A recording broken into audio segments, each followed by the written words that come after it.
Hello, everyone. Good evening, good evening, good evening. You are in tune to the Business Plugs Mixer with the Business Plug. My name is Linda Murray Bullard. They call me the Business Plug. And tonight, I am so excited. Tonight, we're going to talk about the PPP payback, right? Because several of the businesses received the PPP. And guess what? It is time to start paying the piper. So we're going to talk about that and some other things about the PPP. My job is to help you, to educate you on how to do small business well. And so tonight I am very honored to have my TSP sister, DeAnna Grant. Hey, DeAnna.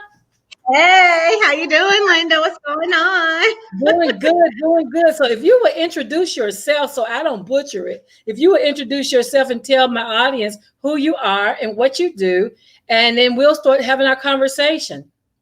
Okay, so my name is DeAnna Grant. I am the CEO and founder of Grants Financial Services. We are a small business tax and accountancy firm. We help small business owners going from 6 to 7 figures save 10 to 20K in taxes, while also helping the entrepreneurs to make, manage, and organize their business finances through coaching and other services. So that is what we do in a nutshell.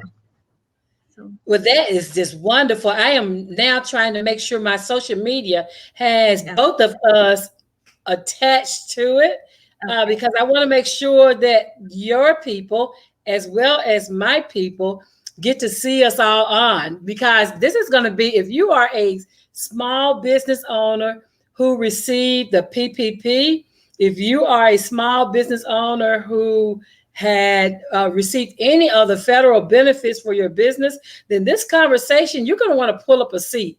This conversation is going to be specifically for you. I'm trying to make sure that I tag DeAnna in here because I want to make sure her people get to see it too. So we want to make sure everybody that needs to see this information will see it because this is important. If you are a small business owner anywhere in the United States of America, you're going to want to lean into this one. This one is going to be educational. It's going to be eye-opening. It's going to be so much. And then you have to make certain that you got your ears on so you can hear because I want to make sure that everybody, if you have any business buddies, you want to share. If you watch this in the replay, please put #replay. But we all know about the payroll Paycheck protection, protection. paycheck protection program. Protection program. Yes. Yeah, the PPP is what it's known as. And so we're going to talk about that tonight because what we have learned is it's getting time to start paying some money back, guys. And yes, some of it was forgiven. We're going to talk about the part that was forgiven, but we're also going to talk about the part that now is due and payable. so DeAnna, let's talk about that because there's several things, several different things. So there are a segment of people who did not receive it, and it was because they were disqualified. And so, according to the information that I have access to, it said that 60% of African American businesses did not have licensing, did not have financial paperwork, like they didn't have any financial records, tax records, and they did not have proof that they were paying employees. And so, for those reasons, they were disqualified for the PPP. But you tell a whole different story because you were helping people get set up to get their PPP. And so you have a great success record. So let's talk about that. Okay. So the Paycheck Protection Program, I want to say in my office, we personally, and my clients are African American. So I hear that myth about 60% of African Americans did not get funded. But the reason was exactly what you said, because they did not have their proper licensing, meaning some people's LLCs have been dissolved. Like they didn't pay the Secretary of State. Wow. People did not have current tax returns. They did not have employees. And so what happened is they were functioning as a business. They were not properly functioning as a business. It really didn't have anything to do with being an African American. They Mm. just were not knowledgeable. And I would say they just didn't know how to properly that's why I said what PPP taught me is properly planned paperwork for All business right. owners. Business owners do not understand the importance of actually filing your annual reports, filing your sales tax, filing your payroll returns, filing your corporate returns, and what all that means. Because I'm not sure if we're just hustling. I don't know why there's not an importance put on that paperwork. And so Mm. and maybe also it's with not working with the right business professional. So I Absolutely. have a new quote. I'm like, loyalty does not pay your taxes. So Absolutely. what happens is as you can have a prepare. So you can be, you could have a W-2 job and you've been with your tax person for 10 years. And then when you go to start a business, you really need to kind of move to that subject matter expert that works with businesses and can advise you and show you what you need to do to keep your business in good standing. And That's good so stuff. my clients, I work with them pretty consistently. So we had about 20 apps and we had 100% return. Now, when Woo. they first, yeah, so everyone got PPP. Everyone got PPP. Um, when they there was like a first round of PPP. Now that first round, that was a little shaky.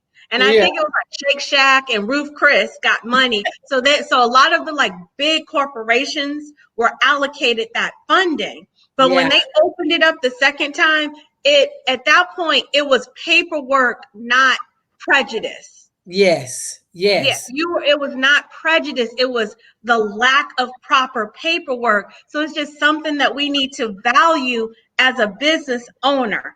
As a business owner, when you're growing your business, I want to say what we know what a successful large business looks like. So for example, Target has a human resource department. They have an accounting department. They have a legal department. They have a marketing department. They probably have a separate sales department. They have customer service and customer support. Well, when we start a business, especially as we're growing, we kind of need some semblance of those same departments for a successful business. The successful business has these characteristics. Right. Well, you don't have to be subject matter expert of taxes, state filings, clients work. You just need to work with the person that does. And That's like I it. said, as your business is growing, loyalty does not save you taxes. Loyalty didn't get you PPP. Loyalty, it may be time to move to the next level expert. And even I would say, like, I had one customer that they went to, they were like 30 million plus, Mm-hmm. and then I transferred them on to the next Right. professional, right? Because Absolutely. our sweet spot is like 500,000 to maybe 10 million. I would say 500,000 to 10 million is probably our sweet spot, because we in Grants Financial Services, we're basically infrastructure building. So we Mm-hmm. are helping businesses set up that financial system they never had, because as you start growing, it's very important to understand your finances. You're in business to make money, and the money is the heart of the business. It's Absolutely. It's what the keeps lifeblood. everything going. Absolutely. And you have to pay attention to it, but you must have a system, a financial system set up so you can track your results, track, measure, decide, control. Yeah. Absolutely, absolutely. And that's the thing. So I love that you said all those different departments, because what small businesses that I'm familiar with, they go get one coach and they want that coach to tell them the whole world, when according to what you just said was Target has a marketing department. So you need to have a coach with marketing. You need to have a Yeah. coach in sales. You need to have a coach in systems. You need to have a coach in finances. So if you're going to be a successful, if you're going to be a successful business owner, trying to get all that information from one coach, like that's not even, I don't think it's possible in order to be successful. Yes, you can have a business coach. Yes, you can have a mentor. Yes, Yes. you can have, but you need to be thinking about, I need subject matter experts in my finances. I need subject matter experts in my marketing. I need subject matter experts in sales. I need subject matter experts in business development, right? Because what happens is we go to one coach and we want that coach to pour it all out to us. And that's why I have LSMB Business Solutions, because my lane is to help startups. That's my lane. I do that part well. But then when you're talking about finances, then I'm going to call Grant Financials. When you're talking about marketing, I'm going to call my guy in marketing. When you're talking about sales, when you're talking outside of my scope, I am going to connect you with someone, even with nonprofits. I got my girl Deirdre up in Maryland, who is handling all my nonprofit business. If you're talking about, that's the thing about coaching. Coaching is not just me pouring everything I have into you on all those different realms, because I am not legal. So I have a legal counselor that can talk to you. Amanda Jess has been perfect with my legal people. I have people in place where when my clients come to me, they can come one stop. But as a coach, I need to dev them out to the people who are the experts in those fields. And so I think sometimes we as small business owners think, oh, I got a business coach. And that business coach is trying to help you do your framework when that's really outside of their scope. Yeah, and I want to say there's another myth in, like, with small businesses. So I want to explain it very simplistically. We all understand investment, right? We understand investing in a business. So I Yeah. want to give a very simplistic example. So Mm-hmm. just say I want to purchase Target stock. So I don't know, just say it's $50 a share. I want 2 Okay. shares. I take $100. I go to my Fidelity account. I purchase Target stock. So I'm investing. I put money in first with the hope that, the stock will double or it'll pay me dividends or whatever happens. But I put my money in first. Uh-huh. Small business owners do not understand, when you started your entity, you started a company that you must invest in. Ooh. There's a level Ooh. of investment that's needed to grow the company. And then the next thing is, well, where do I get the money? Like, where does the money come from? Now, I'm gonna just tell you what you have to do. You got to get the money. Either you have to, either still have your W-2 job and you're able to take your business finances and reinvest and Mm-hmm. keep reinvesting up until you scale up, or you may have to get a bridge job, but you can't, it's very hard to build a business with no money. Absolutely. So yeah. So it's very hard, but I think we don't understand that we need money to make money. We heard that cliche our whole lives. But after you start your business, it's like, no, you really do. You have to invest in that business coach, the accountant, the lawyer, you start to scale, you need an HR consultant, marketing consultant, all of these things. So there's Yeah. money needed besides for the supplies that you need for your business or the team that you need there's a bunch of costs. And that's why keeping track of these costs is very important. And just kind of having a professional to bounce, to make a plan, like a business plan, which includes all of the numbers. So Yes. so that you can see, how can I scale? Because if not, you live in frustration. You kind of live Absolutely. in frustration. Yeah. Yeah, and that's the thing, is because when you are willing to invest in your business, a lot of people have the business and they want other people to invest in it, but they won't invest themselves. Right. Yeah. So I've never understood that, because how can I invest in something you don't believe in? I mean, I think people just don't understand it. I feel like that. It's not that I didn't understand it. I honestly feel like I'm 10 years in, and it's uh, not that I didn't. It's not that I didn't understand it, but in all sincerity, I just had that aha this year as I'm trying to scale past where I am. I'm Yeah, like, yeah. oh my God, I need an HR like I knew it because I've been saying it. I've been accounting for over 20 years. So I've known it by working with larger businesses than mine. But as I now have my own CEO hat on, I'm like, oh my God, okay. For me to scale, I need more team, but I also need HR support because I went from 1 employee to 8. I need business coach. I need marketing support. I don't want to keep posting on social media myself. Let me get a subject matter expert that knows how to like monetize this activity so that Absolutely. I'm not just wasting my time doing something that I am not the subject matter expert in. And then it just kind of clicked. I'm like, I got to invest in my business. Absolutely. You have to Absolutely. invest in your business.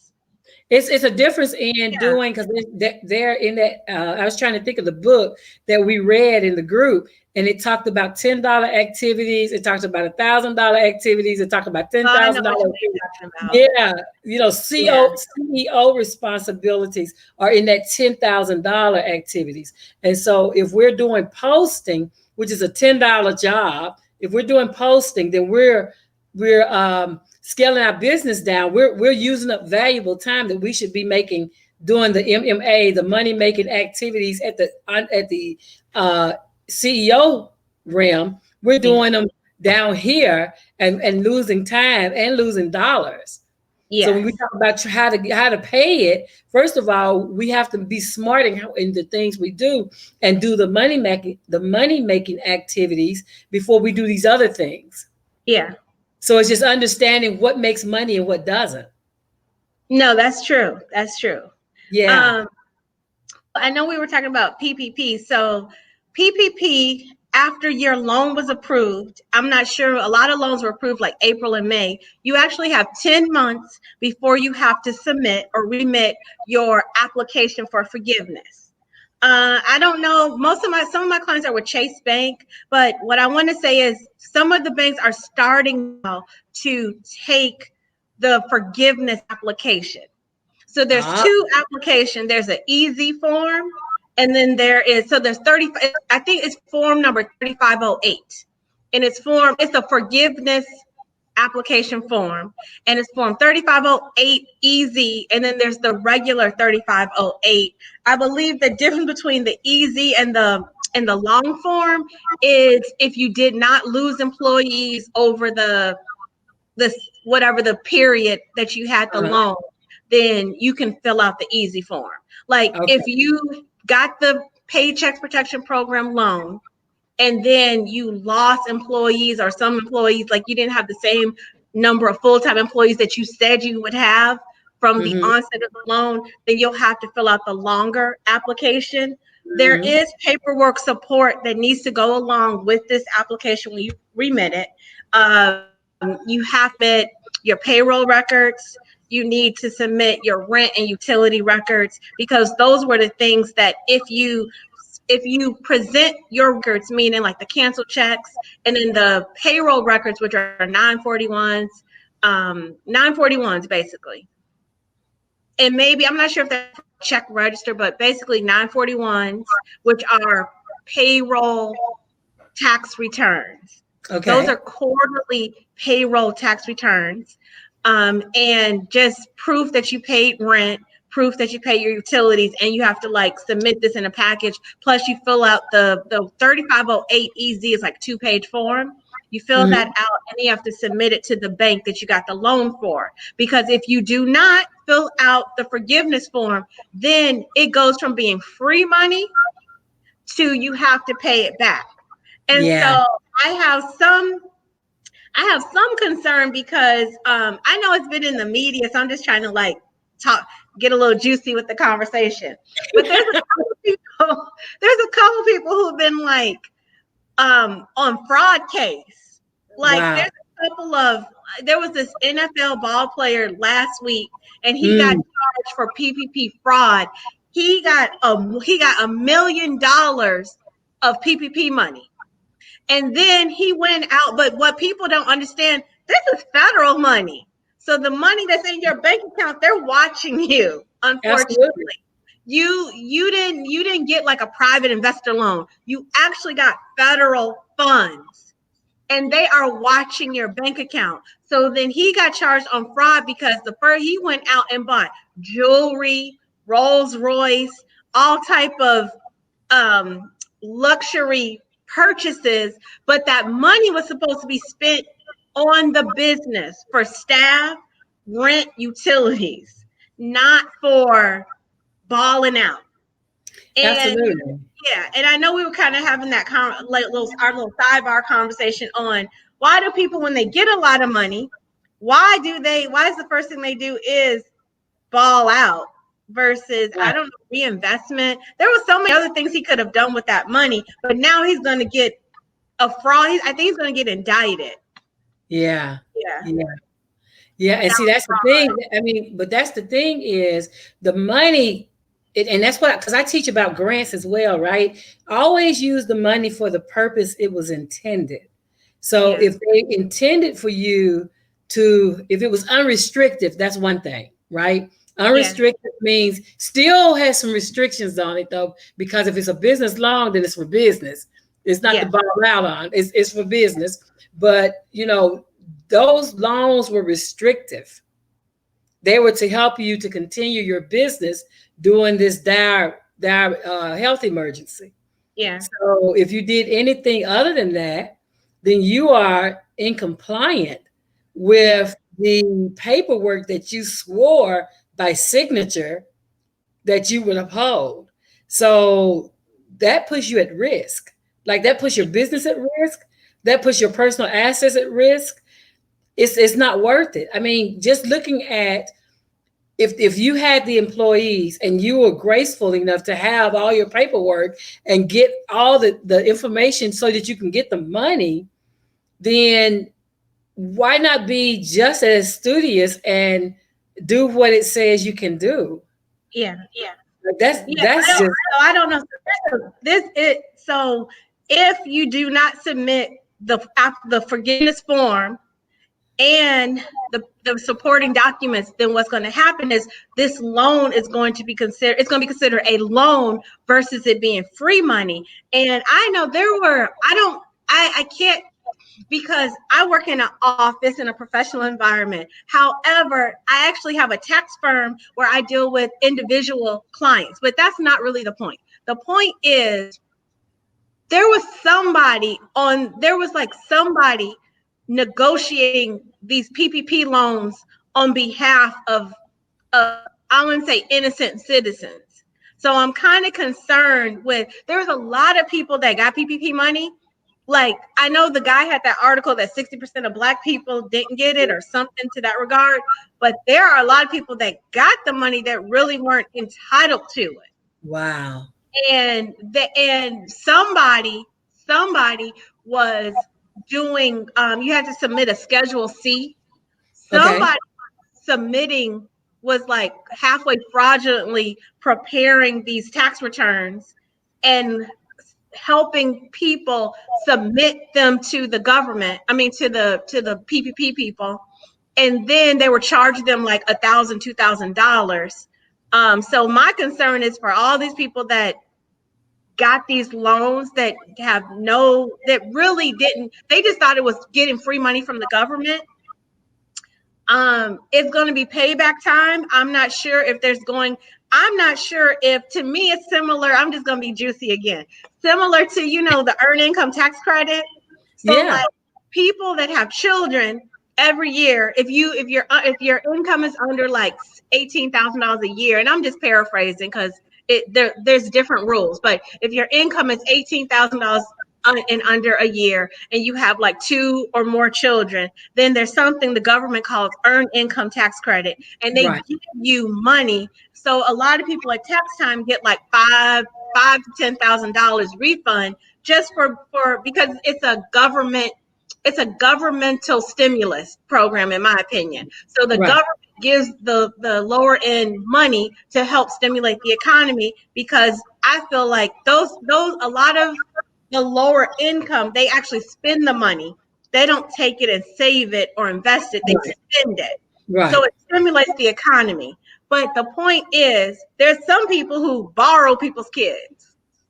Yeah. Yeah. Yeah. They borrow For people's kids. tax purposes. Yeah. For tax purposes, and it's not their kids. And Yeah. unfortunately, they get caught up. Absolutely. When they get caught up, their social security number is locked down for like a couple of years, because all that the money that you got and you were thinking you were going to get, you now have to pay it back.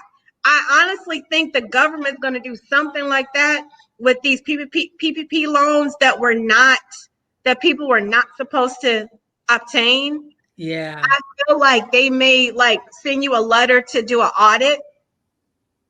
See, Or I guess because what happens is, if I don't know, this is just bigger than me. This whole situation is bigger than me. But it's a lot of people who got the money that weren't supposed to. So I'm not saying anyone wasn't supposed to, but if you got it, please do not forget to submit your forgiveness application. You have 10 months from the time that your loan was initiated to get this paperwork in. And if you do not submit the paperwork, you're going to have to pay the money back. So you want to make sure that you get this forgiveness form filled out, the supporting documentation, and submit it to your bank.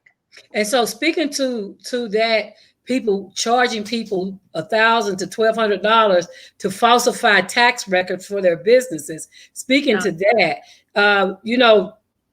not only are they in trouble, the business owner, but also those people who receive that money to set that up, because right, because they signed off, or somebody signed off for them. And like I said, I don't know if that same person is, I don't want to call them, I'm trying not to be, I don't want to use any derogatory terms, but I don't know if they're sophisticated enough to now get proper support.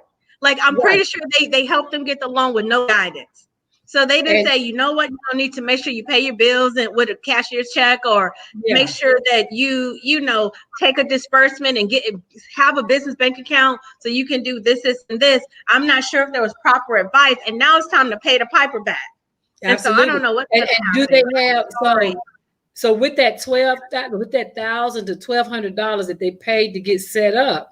Did that same person get them set up for the reporting piece, which is going to be next?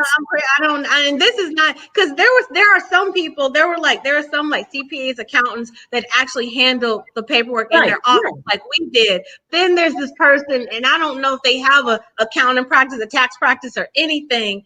And so I'm pretty sure they gone. They done spent that money. I think it was a one-sided transaction. So for anyone who potentially falls within that realm, I'm letting you know, please, if you have to ask your tax preparer, you can call our office, whatever it is, but you want to seek professional help if you cannot fill the form out yourself. You may be able to, it's 2 pages, you may be able to read it, fill it out, and just submit it. Because if you don't, you're going to pay the money back, and that's not good.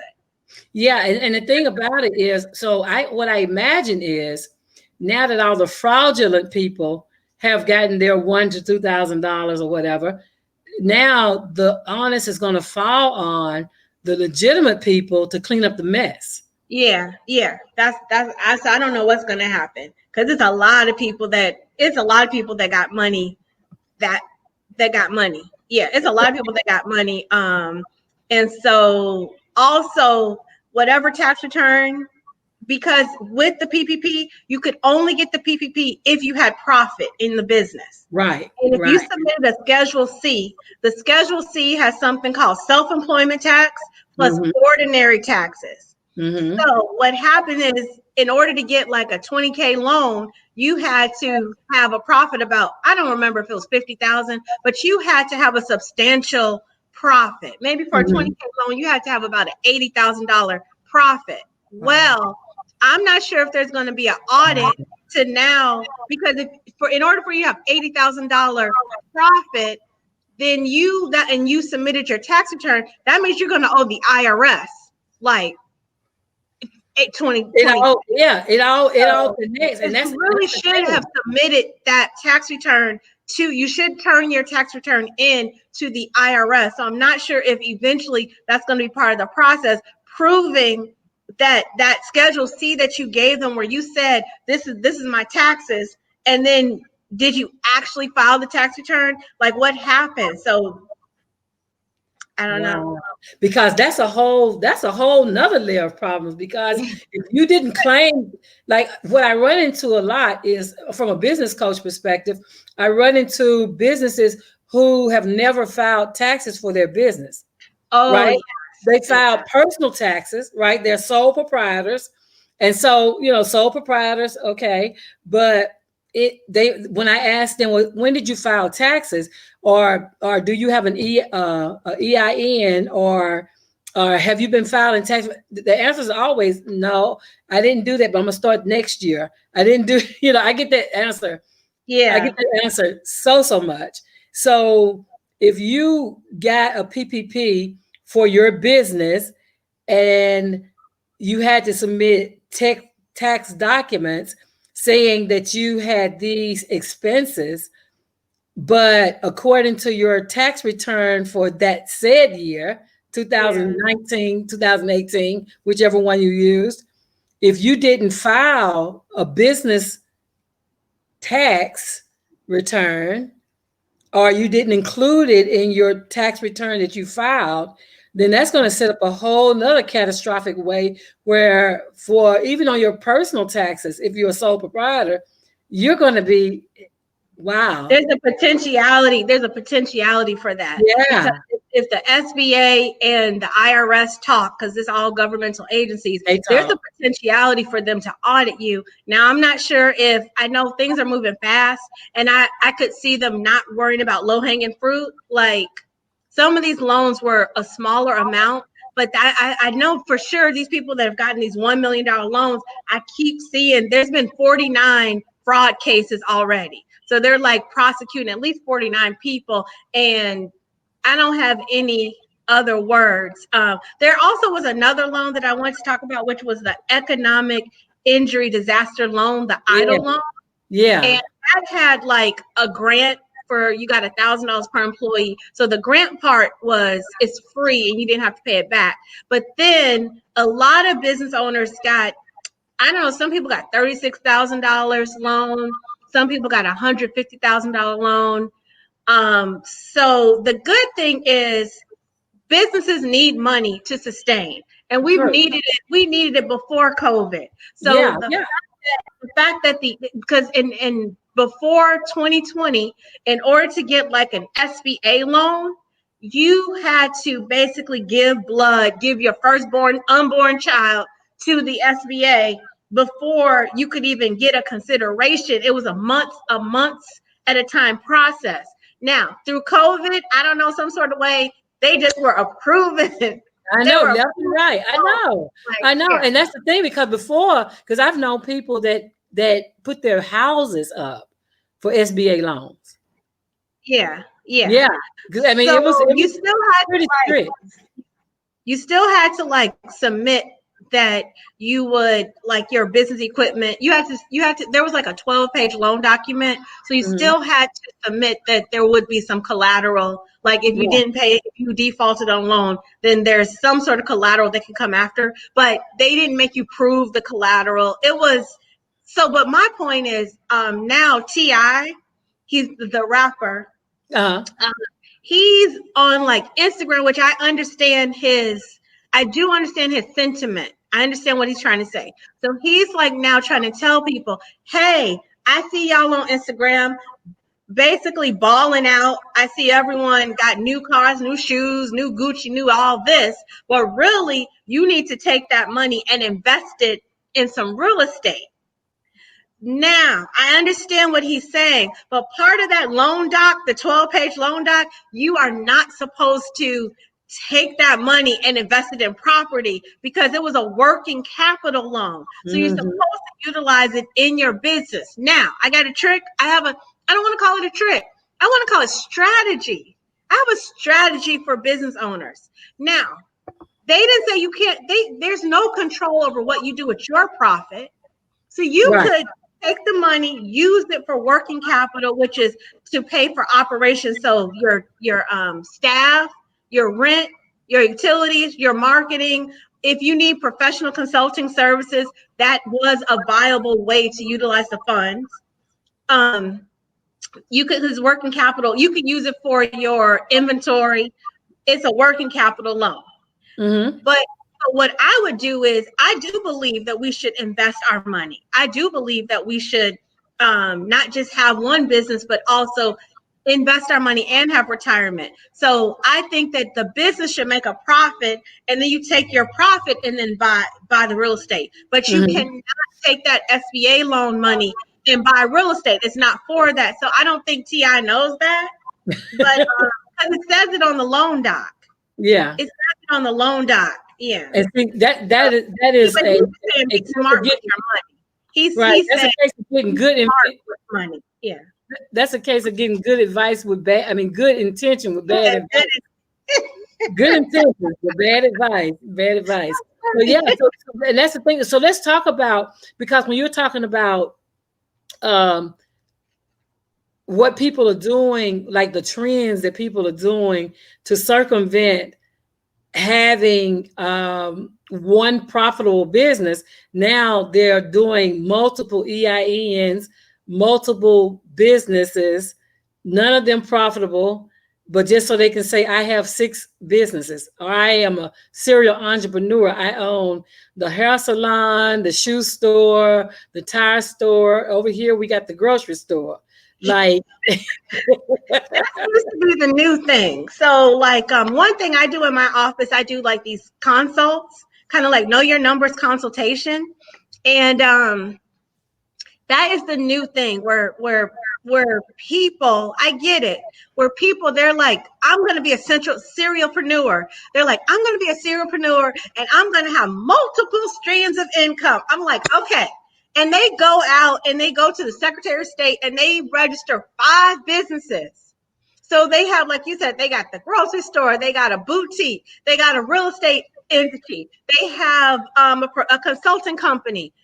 And at the end of the day, there's less than $10,000 circulating through all 5 entities. And all you did was, now you made more, which I'm happy, because now I got more tax returns. You know, hey, I got more tax returns to do. I got more. Now your tax return got 6 forms, and then we gonna charge you for it, whatever. But it's like, I get the intention of wanting to build wealth and leave a legacy for our family and the generations to come. However, it just needs to be a little, you got to have some strategy. So just simply, I call it activity. It's like activity versus action. So you got a whole lot of activity going on. You got 5 bank accounts, 5 businesses, but none of them are profitable. And if I ask you, what is a profit? What is profitable business? What is that? You're going to look like, because you just are doing activity. But there's a solution. Either get you a business coach, you can get a great accountant. You can fix it. I probably discourage all of the multiple entities, because I'm like, let's focus on 1 or 2. Now, as a business starts to grow, I do like multiple entity structure, because it's called shifting income to different. I can shift income to different entities for different purposes and get different write-offs. So I don't want to get, it's a strategy to reduce your taxes by having multiple entities. And it works. That's how I save those businesses 10 to 20K, 6 to 7 figure businesses, saving them over 10 to 20K. It's probably more than that. But we have control, and we have a strategy for the entities. We're not just setting up entities with no strategy and actually no thought process into making money, just bragging rights. So you're on Facebook like, I own 5 companies. Cool. Great. But are any of them making money? Yeah, yeah, and that's the thing, because there's an African proverb that says you can water one plant well, than watering many, meaning you can build one business very well, put all your resources in that one business, than having several businesses and diluting your resources by spreading them out, by thinning them out to multiple resources, to multiple businesses. A lot of people don't think, I mean, because, Facebook is the highlights of everybody's life, right? And so, yeah, Facebook is the highlights, but Facebook is a highlight, and you're like, oh my Facebook is the highlights of social media, period. So don't let me just pick on Facebook. Instagram, social media, period, is the highlights of people's lives. But behind the scenes, there's some other things that go on. And so a lot of people are out there looking, thinking, oh, well, they got this. Oh, they must be rich. Oh, they got that. They must be rich. But that's vanity. I mean, none of that matters when you're doing taxes. Like where the rubber meets the road is where the dollars and cents are entered on the tax form. That's what counts. So all this other stuff, all this having all these different businesses, all this doing all these other things and flexing and stunning and all the other things that people are doing means nothing, but draws attention to the IRS. If you don't have federal income tax returns to say why you flexing, that's paid for, where that money come from, because they always want to know. I sat on a grand jury, a federal grand jury once. And they like to see the trail that goes back to where the money came from. So in this case, if it came from one of these loans, you're not going to do well. I can just foresee in your life some havoc, because that was not what it was intended for. It was intended to help you to remain sustainable during this period, during this pandemic. But if you use it for any other avenue, and if you collected money from anybody to make them falsify documents, like all of that is federal time. I don't know about them, but my black is not the new orange. I'm not trying. I don't know, but I know it was very prevalent. So I don't know. I feel sorry for the poor 60% of people that really probably were entitled to it. Like there were probably some people that they're in business, and like you said, they're in business and they're legitimately in business. They just kind of they just didn't have a mentor, coach, or even like a good business bestie. And then I'm gonna come back to that about those business besties, but they didn't have a good business bestie to educate them on the process. So they actually hadn't filed tax returns. There was one person I met, and this person had a corporation. And because they didn't know, the tax preparer or whatever it is, whoever, like I said, loyalty does not save you taxes. The tax preparer had placed their corporation on the 1040. Only because that person does not understand complex entities or the tax return, the proper tax return for a corporation. So, but this person's super successful, but they just didn't know and they weren't advised properly. And so I'm pretty sure there's people like that really have a business, but just have not been advised properly. I'm not sure why not. I'm not sure if it's, like I said, if it's a loyalty thing. I'm not sure because what happens is, that's why we're in the TSP mastermind, but as you start to escalate, it starts changing your whole life. Like your friend, like, I don't know, not like childhood friends, but your whole circle starts to change and shift as you start to elevate to the next level. And you want to keep yourself surrounded by people that have the same mindset as yourself. Because that person would have told you, he would have been talking like, girl, I just filed my taxes. And you're like, what taxes? And then you at least would have caught a clue. Absolutely, because even in our group, to do that. Even in the TSP in our group, and that's Traffic Sales and Profit with Lamar and Ronnie Tyler out of Atlanta. Even with that group of people, like Lamar and Ronnie, they came together and had us to, hey guys, this is the PPP. They had you guys come and tell us, okay, this is what you need to do. This is what you need to be aware of. That's why it's important for business owners to get with people who are smarter than them in business, right? Not trickier than them, smarter than them, legitimately, subject matter experts who can help guide them. That's why mentors are important. I always send business owners to score.org so they can get a mentor, because mentorship, this would have been one of the times the mentor would have gave some kind of guidance. This would have been one of the times when your accountant your legitimate accountant would have gave you some kind of direction. This paying back, I think it's going to get ugly before it gets prettier.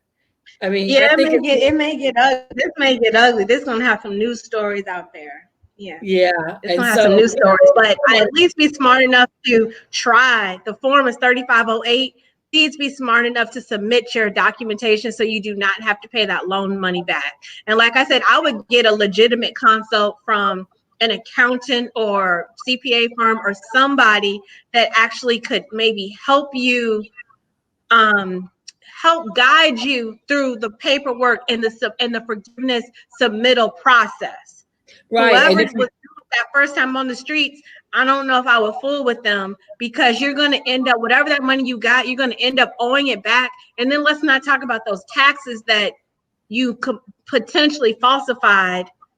I don't know what's going to happen, but for sure, you don't want to have to pay the loan money back. So you want to make sure you fill out the form and submit the paperwork with it. That's the minimum you need to do. And that's what everyone needs to do, so that because it's free money. It is no point in being lazy or not knowing how to fill it out or don't fill it out and have to pay the money back when you don't have to.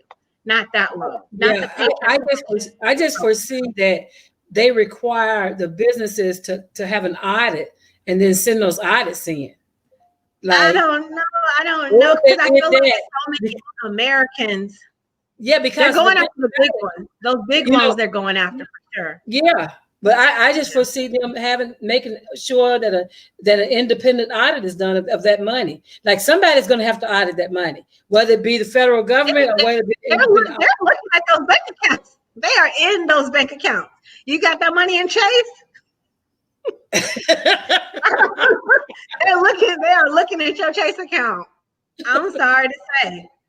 Sorry to say. How do they know someone? Right. This is not us laughing and picking fun at any business owner that's going to go through. This is like bringing to your awareness. Like, this whole segment is to bring to your awareness that now the next step is paying the piper. Like, we received the loans, we received, the part that was supposed to be forgivable.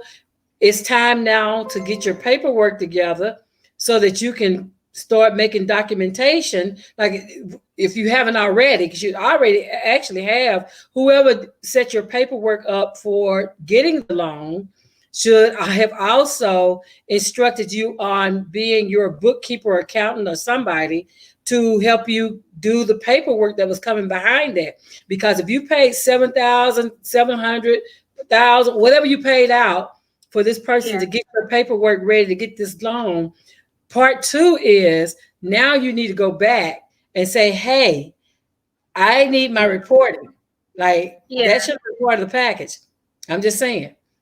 I don't know if it was part of the package, Linda, because even in my office, it's going to be separate. So I will say this. But hopefully we save some of that money to get the second part of the package. I will say this. Anyone that we helped get the loan had a business bank account.